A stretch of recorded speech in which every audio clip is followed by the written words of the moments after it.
आंध्र प्रदेश।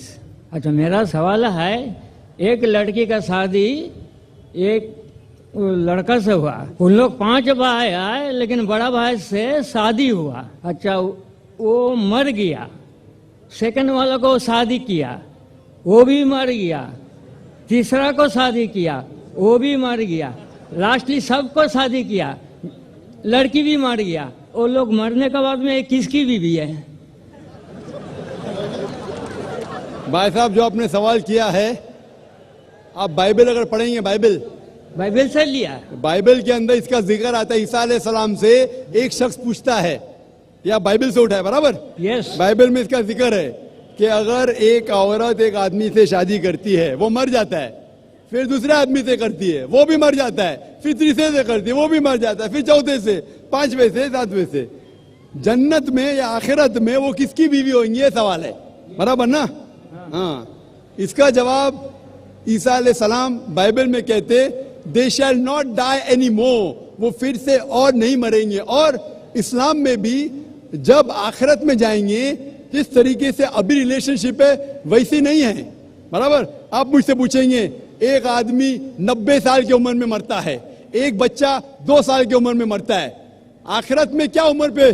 हमने सोचे 90 साल का आदमी अगर वापस आखिरत में आएगा इतना बूढ़ा, तो अल्लाह ताला जब उठाएंगे, it will be something different. वो जरूरी नहीं कि आप 90 साल पे मरे तो 90 साल पे उठाएंगे। जन्नत में आप अल्हम्दुलिल्लाह तंदुरुस्त रहेंगे। आप समझ रहे? तो उसी तरीके से खाना पीना, जिस तरीके से हम आज खा रहे पी रहे हैं, वी रिक्वायर सेक्सुअल रिलेशनशिप, आखिरत में इट विल बी डिफरेंट, अलग रहेगा। तो वहां ऐसा सब मामला नहीं रहेगा कि किसकी बीवी रहेंगी। पहले सब लोग जन्नत में जाएंगे, क्या पता? आप समझे कि नहीं? सब लोग जन्नत में जाएंगे, क्या पता? सब लोग भी नेक रहेंगे, दैट्स अ डिफरेंट सिचुएशन।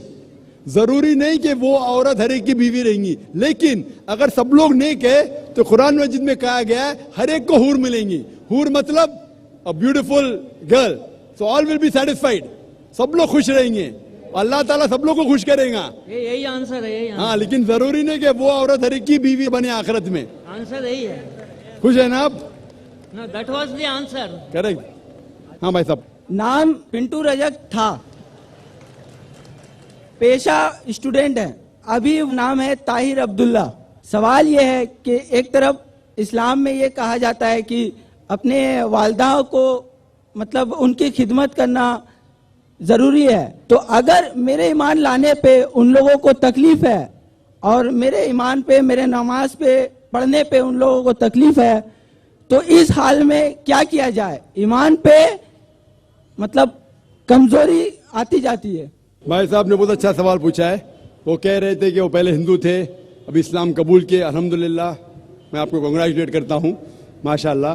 वो कह रहे हैं कि अभी इस्लाम कबूल करने के बाद अगर उसकी माँ या उसके वालिदैन दोनों एतराज करते हैं नमाज के ऊपर, तो भी क्या मुझे उसकी इज्जत करना चाहिए? क्या मुझे उनकी खिदमत करना चाहिए?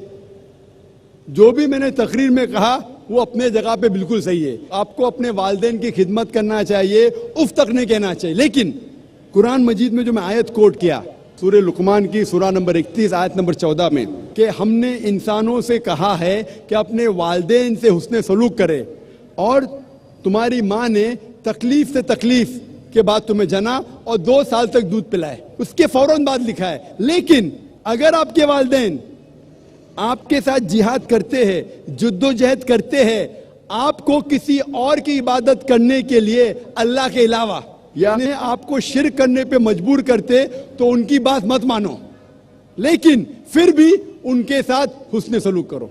तो कुरान में ये लिखा है कि आपके वालिदैन की इज्जत करो, हुस्ने सलूक करो, लेकिन अगर वो अल्लाह के खिलाफ जाते हैं या अल्लाह के रसूल के खिलाफ जाते, उस वक्त आपको उनकी बात नहीं मानना चाहिए, लेकिन फिर भी हुस्ने सलूक करना चाहिए। तो वो अगर बोलते नमाज मत पढ़ो, आपको नमाज पढ़ना चाहिए, लेकिन फिर भी उनके साथ प्यार से पेश आना चाहिए।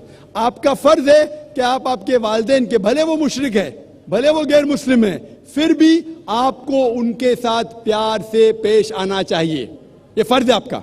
अगर आप प्यार से पेश नहीं आएंगे तो आप अल्लाह के खिलाफ जाएंगे, अल्लाह के रसूल के खिलाफ। लेकिन अगर वो आपसे कुछ चीज कह रहे हैं जो शरीयत के खिलाफ है, अल्लाह और अल्लाह के रसूल के खिलाफ है, तो उस वक्त आप उनकी बात मत मानिए, लेकिन फिर भी ان کے ساتھ پیار سے پیش آئیے اور ان کو دعوت دو. ان کو لگنا چاہیے کہ میرا بیٹا ابھی اسلام قبول کرنے کے بعد اتنا دیالو ہے, زیادہ پیار کر رہا ہے مجھے, بھلے میں ان سے ٹوک رہی ہے پھر بھی پیار کرتا ہے, میری خدمت کرتا ہے, میری دیکھ بھال کرتا ہے. اتنا متاثر ہونا چاہیے کہ وہ بھی اسلام قبول کرنا چاہیے. Hope that answers the question. Next question. I'm Miss D. McDonald. I'm a student and I have 2 questions to ask of you, please. The first one is, in one of the first few chapters of the Quran, it is written that if a woman disobeys her husband, he is given full permission to beat her and keep her locked up in solitary confinement, thus withholding her from any intimacy until she toes the line, following whatever he says. If this is the punishment for women, where is the equivalent punishment for the men when they have wronged their women? And my second question is, if you Just could... rather one question. I'll answer that, then we'll come to the next question, inshallah. I have to give you 2 opportunities because the earlier question was missed. بہن نے سوال کیا ہے کہ اسلام میں قرآن میں لکھا ہوا ہے کہ مرد کو اجازت ہے کہ وہ اپنی پتنی کو بے حد مار سکتا ہے, تو کیا یہ صحیح ہے؟ لیکن اگر شوہر ایسا کرے تو کیا بیوی کو پرمیشن ہے اسے ماننے کی؟ یہ اس کا سوال تھا. جو بہن سوال کر رہی ہے وہ قرآن مجید کی ایک آیت کا حوالہ دی ہے, انہیں میں دینا چاہتا ہوں. سورہ نساء کا سورہ نمبر 4 آیت نمبر 34 میں جہاں لکھا ہوا ہے کہ اگر بیوی شوہر کی بات نہیں مانتی, کچھ حرام کرتی یا نافرمانی کرتی ہے, تو پہلے شوہر بیوی کو پیار سے سمجھانا چاہیے. نہیں سمجھتی ہے تو اس کو ڈانٹی دے سکتا ہے. اس کے بعد بستر پہ نہیں ساتھ میں رہنا چاہیے, یعنی اٹس اے گریٹر پنشمنٹ. پہلے پیار سے سمجھاؤ, پھر ڈانٹی دے کے بولو, پھر بستر پہ مت سو ساتھ میں. اس کے بعد عربی لفظ ضربہ, آپ اس کو لائٹلی مار سکتے ہیں, اور حدیث میں آتا ہے کہ اللہ کے رسول فرماتے ہیں یہ لائٹ مارنا کی مثال ہے کہ مسواک سے مانگنا.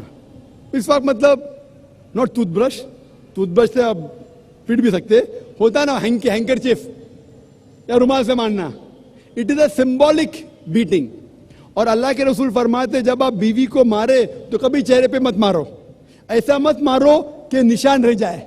اس کا مطلب یہ مارنا صرف ایک چیتاونی ہے, کہہ رہا ہے آپ لمٹ کے باہر جا رہی ہے. تو یہ مارنا is more of a symbolic beating, it is not a physical pain. وہ شوہر جب بیوی کو مارتا ہے اس کو درد پہنچانے کے لیے نہیں مار رہا ہے, کیونکہ اللہ کے رسول نے کہا کہ چہرے پہ مت مارو, نشان نہیں آنا چاہیے. اس کا مطلب آستے سے مارو. کیوں؟ مطلب یہ آپ اپنی حد پار کر چکی ہے, یہ الٹیمیٹ وارننگ ہے. لیکن اسی طریقے سے اگر شوہر بیوی کو اپنا حق نہیں دے رہا ہے اس وقت یہ سیم نہیں ہو سکتا. کیوں؟ اگر بیوی شوہر کو ماریں گی تو شوہر تھوڑی بیوی کو چھوڑیں گا.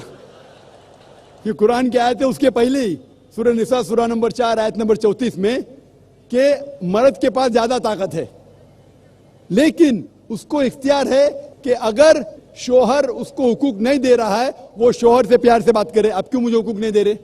اگر نہیں مانتا ہے تو آربیٹر لے کے آؤ, شوہر کے طرف سے ایک بڑے کو بلاؤ, بیوی کی طرف سے بلاؤ, بیٹھ کے بات کرو. پھر بھی نہیں ہوتا ہے, حقوق نہیں دے رہا ہے, تو وہ جا کے قاضی کے پاس نکاح فسخ کر سکتی ہے. نکاح فسخ مطلب اگر شوہر اس کے حقوق نہیں دے رہا ہے, مثال کے طور پہ روز مارتا ہے, روز گالی دیتا ہے, حق نہیں دے رہا ہے, تو وہ قاضی کے پاس جا کے نکاح فسخ کر سکتی ہے, مطلب nullification of the marriage. Hope this answer the question sister. آپ کا کوئی دوسرا سوال ہے تو آپ پوچھ سکتے ہیں, آپ یا دوسری کوئی غیر مسلم خاتون. I would like to know a little more about the Ahmadi